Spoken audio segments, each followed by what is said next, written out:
What are you doing here? What are you doing here? What are we doing here? Our church in the United States, some would say, is in crisis. If we're not feuding with each other about what we choose to believe, we're feuding with others about what we choose to believe.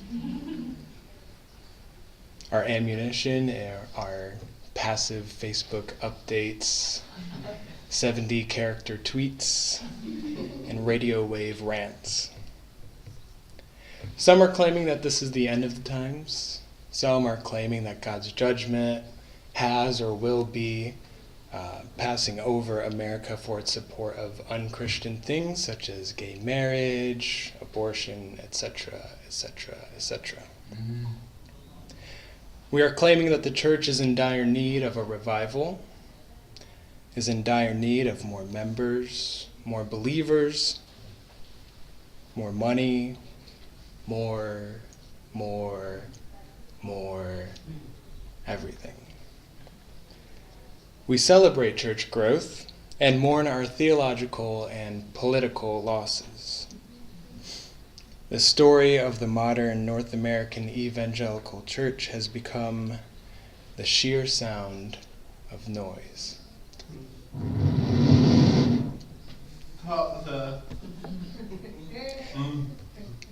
So what are you doing here? What am I doing here? 1 Kings 19, 9 through 12. At that place he came to a cave and spent the night there. Then the word of the Lord came to him, saying, "What are you doing here, Elijah?" He answered, "Well, I have been very zealous for the Lord, the God of hosts. For the Israelites have forsaken the covenant. They've thrown down your altars.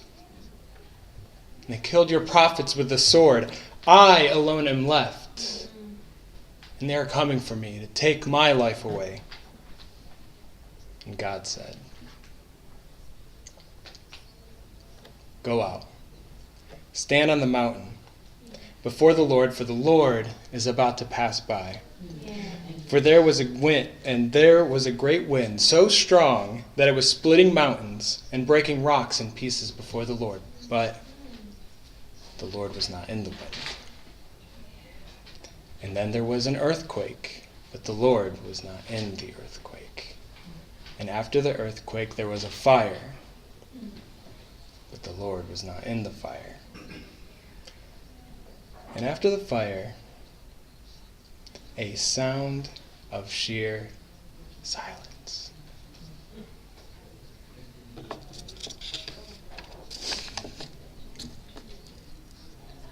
The Church of Israel was in a crisis.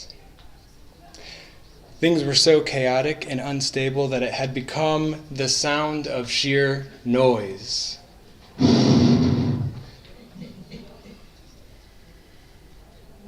The time of their greatest kings had passed.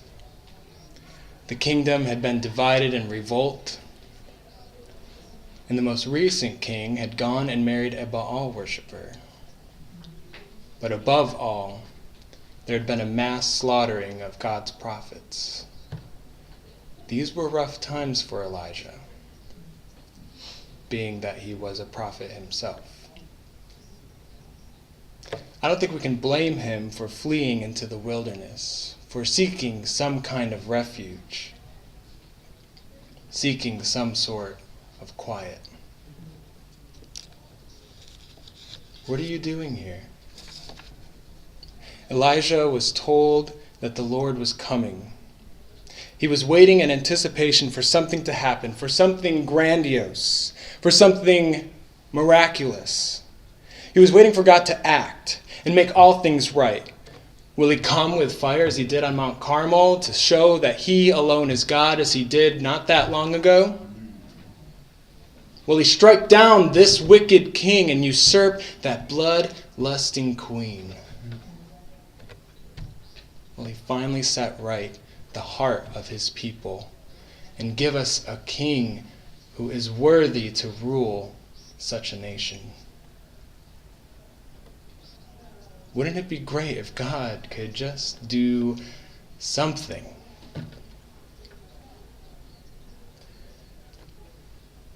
What am I doing here? Alone in a cave, lying in wait. Waiting for what? There was a great wind, but the Lord was not in the wind. And after the wind, there was a great earthquake, but the Lord was not in the earthquake. And there was a great fire, but the Lord was not in the fire. And after the fire, the sound of sheer silence.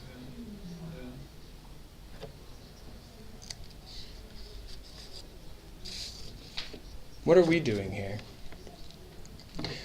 Did we come to see great things, to witness God as a great storm, to witness what God will do in this country, will do to the world? Are we waiting for God to appear and set all things straight, present a perfect ruler for us, wipe out the atheists, wipe out the terrorists, strike down Planned Parenthood, and resolve finally our anxiety about homosexuals, relieve the poor maybe from our oppressive society? Are we waiting for God to redeem the church in the sight of the world?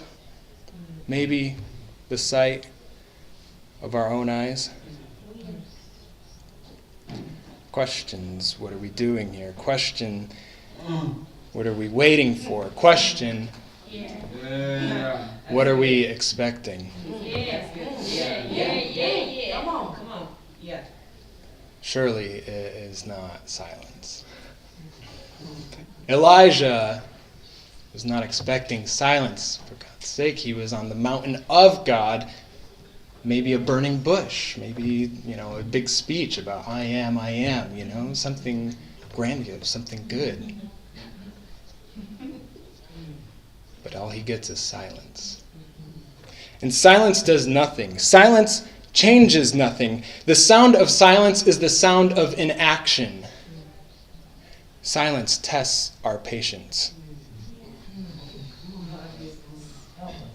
Silence is a piercing sound that opens us up to another reality and to another dimension. When there is silence, there's no distraction.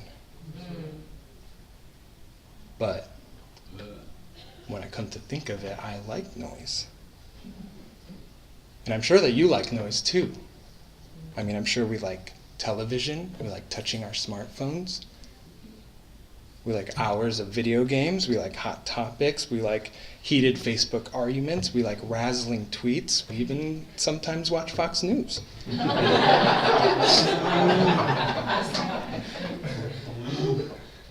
Our noise catches attention, and we like attention. Yeah. Because with noise and attention, we are noticed. We are finally heard and listened to.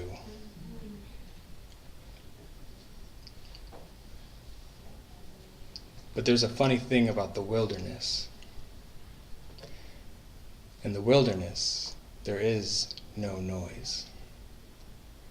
There are no distractions. There's no one to complain to about the direction in which your country is heading. Because in the wilderness, it does not matter.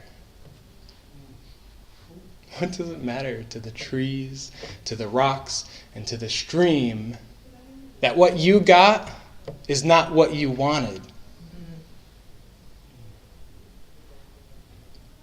But in the wilderness, we find silence. And silence is a good thing. Silence is the absence of noise, which is possibly why the Eucharist is such a central practice of the Christian, to come forward, receive something, shut your mouth, chew. And while you're eating, you are unable to talk. All you can do is simply taste and see that the Lord is good and be thankful. Come on.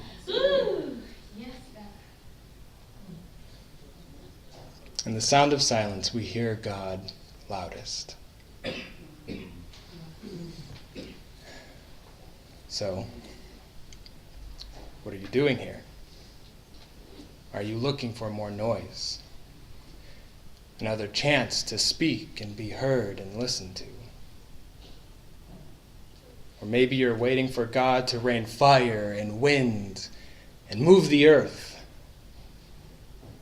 Or are you listening? Are you listening for the sound of silence, seeking the wilderness to hear a voice, still and small, but full of peace and power? And that voice guides you. It pushes you. It tests you. It energizes you. And it gives you rest. But most of all, it sends you out. It sends you out into a noisy, chaotic, broken, God-forsaken world in order to show them the sound of sheer silence. And now may we find that voice in the wilderness, find our peace in silence, and with love, share it with our noisy world. Amen.